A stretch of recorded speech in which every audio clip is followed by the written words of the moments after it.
माझ्याकडे उद्यम सर्टिफिकेट आहे, पण ह्या सर्टिफिकेटच्या मदतीने मिळणारं 1-1.5 लाखाचं रिएम्बर्समेंट मिळाला नाही असे तुमच्यापैकी किती जण आहेत?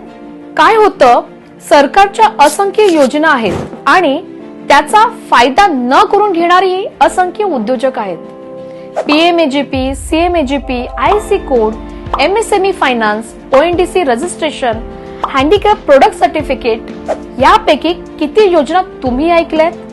काहींनी ऐकल्या असतील, पण प्रोसेस फार किचकट आहे म्हणून पुढेच गेले नसतील. या योजनांचा लाभ मिळावा म्हणून सरकारी खात्याच्या ऑफिसमध्ये जावं, संबंधित अधिकाऱ्यांना भेटावं, वेळ घेऊन त्या योजना समजून घ्याव्यात, यासाठी काही एफर्ट्स घेतलेत का?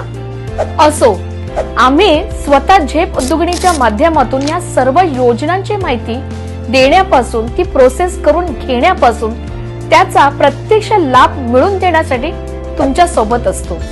शासनानं आपल्या हक्कासाठी जे दिले ते सोडायचं कशाला?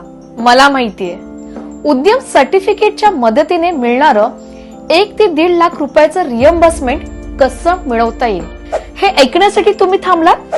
पुढच्या भागात तीही माहिती मी तुम्हाला देईन.